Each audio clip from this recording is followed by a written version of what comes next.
guys, kami dari kelompok 3 dari mata kuliah pengelola aplikasi komputer yang diampu oleh Bapak dosen Bapak Rian Muhammad Latif Metro. Berikut adalah tutorial untuk membongkar kunci dan juga menyalakan kembali.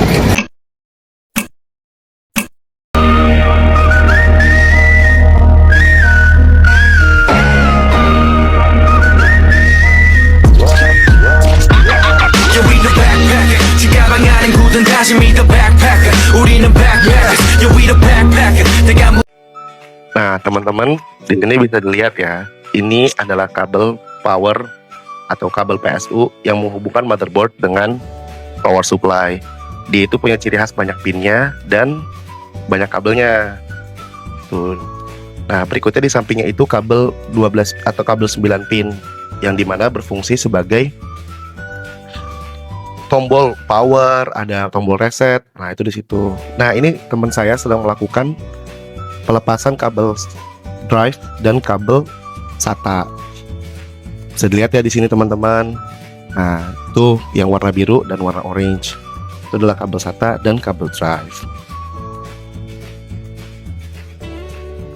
Nah, ini kabel yang twisted kayak gitu kecil, itu adalah kabel cooler fan atau kipas yang buat ngipasin motherboard tersebut supaya nggak overheating. Dia biasanya kecil dan cuma ada 4-6 konektor. Nah, ini juga menarik kabel 4 pin yang buat powernya si motherboard. Nah, di sini kita sedang melakukan perapihan kabel. Nah, dilihat ya teman-teman, kan digeser-geser tuh. Nah, itu tuh lagi kita proses rapihin. Jadi kita bisa tahu bentuk pinnya, terus kemana arahnya, dan terlihat rapi. Itu teman-teman.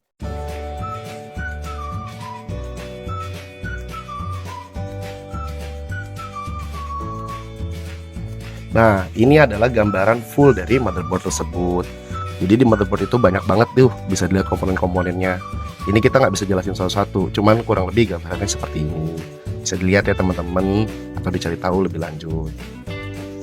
Nah, ini adalah proses pelepasan dari si prosesor. Gitu, dimana prosesor itu ya otaknya komputer. Dia tuh benar-benar super sibuk. Ya pokoknya benar-benar mencerdaskan komputernya. Memang otaknya lah dari si komputer tersebut. Gitu. Nah, dilihat tuh slotnya tuh bentuknya pasti kayak gitu. Nah, ini adalah prosesor itu sendiri. Prosesor itu ibaratnya kayak koki yang super cepat di dapur. Setiap kamu ngasih resep, kasih perintah, dia pasti langsung olah bahan-bahannya, datanya. Gitu.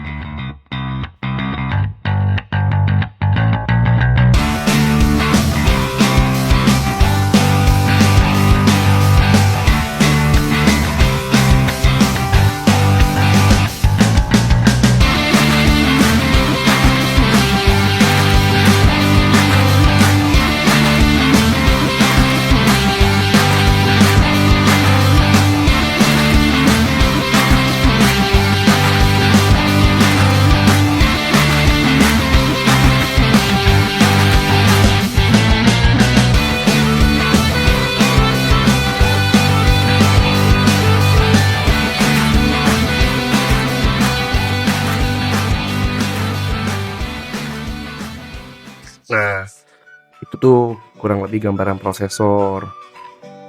Banyak banget kok istilah-istilah keren di prosesor. Nah, ini bisa dilihat ya teman-teman, ada banyak banget nih komponen-komponen yang bisa kita lepas dari si komputer tersebut. Di sini ada RAM, ada prosesor. Kayak gitu bentuk prosesor, karena ciri khasnya memang kotak prosesor itu. Nah, ini gambarannya. Ada kabel drive, ada kabel SATA, ada prosesor, ada RAM, dan yang gede-gede besi itu adalah cooler fan untuk si prosesornya. Nah, ini nih sebenarnya sama aja sih fungsinya optical sama SATA, cuman biasanya dibedakan warna. Kalau zaman dulu supaya kita bisa lihat, biasanya biru tuh jauh lebih baik daripada yang orange. Nah, di sini ini adalah proses untuk pemasangan RAM kembali. Tadi kan kita udah lihat ya pelepasannya. Nah, sekarang ini pemasangannya. Bisa dilihat teman-teman, dia itu ada semacam kayak pin kayak gitu. Terus kita masukin ke dalam sampai bunyi klak atau klik. Nah, berarti pemasangannya sudah berhasil. Gitu teman-teman. Jadi nggak cuma main asal pasang, nggak kayak plug and play banget sih. Jadi karena itu adalah otaknya, jadi kita harus aman. Nah, ini adalah RAM. Di sini komputer ini masih menggunakan RAM dengan DDR3. Nah, bisa dilihat ya, ini perbedaan dari DDR1 sampai DDR5. Nah, DDR1 itu jadul lambat ya, udah musim PC lah. DDR2 di era 2014 sampai 2018, DDR3 di era 2018 sampai 2016, DDR4 itu ya 2016 kalau nggak salah sampai 2022.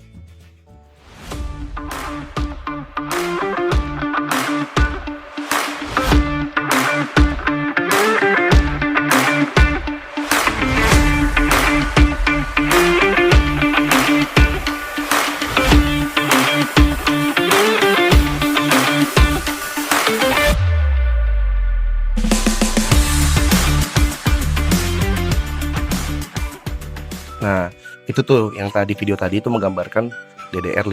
Nah, ini proses pemasangannya. Nah, kita masukin, ketika sudah klik, kita klik kembali kanan kirinya. Tek, tek. Nah, kalau itu sudah berhasil, sudah mengklik, otomatis pemasangannya sudah berhasil.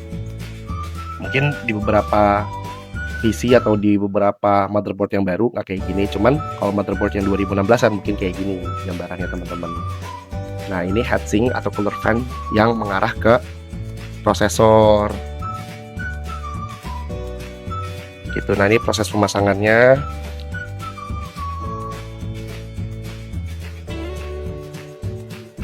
Nah, gini dikencangkan pemasangannya. Kurang lebih kayak gini. Dia memang tidak simetris. Dari sananya memang seperti itu. Ada beberapa juga yang simetris, ada yang enggak.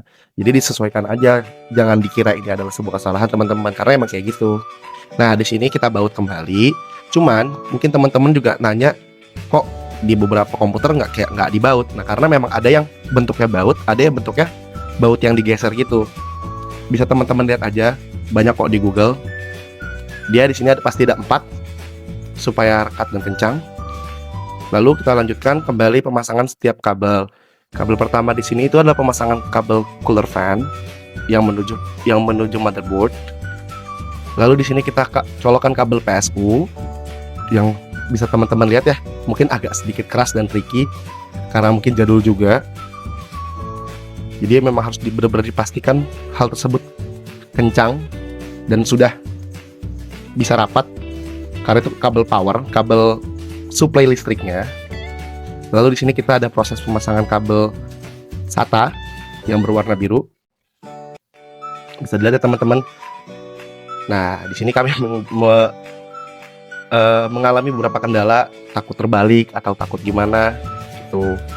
Nah, ini kita proses kembali pengencengan di setiap partnya. Jadi kita bisa pastikan bahwasannya setiap part tersebut itu benar-benar sudah terpasang dengan sempurna. Gitu teman-teman. Jadi nggak cuma main asal pasang, kita benar-benar harus cross check juga. Gimana sih, sudah kencang belum? Pastiin.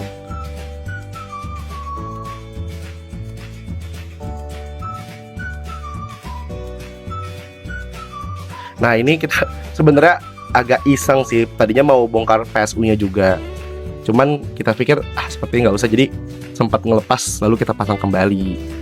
Gitu teman-teman. Jadi nggak jadi.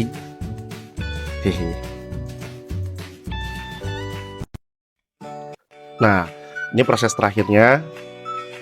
Ya, tinggal penutupan di bagian casing. Karena semuanya sudah terpasang. Tadi mungkin beberapa hal ya, seperti RAM-nya mungkin tidak tervideo dan kawan-kawannya. Tinggal kita cek deh. Ini karena komputer agak jadul, jadi agak tricky dan akhirnya berhasil hidup. Alhamdulillah. Gimana teman-teman prosesnya? Sekian aja. Thank you. Sekian, terima kasih dari Bapak Rian Muhammad Said telah memberi kita kesempatan belajar bongkar kunci dan perabot kembali dari kami kelompok 3. Sampai bertemu kembali. Dadah.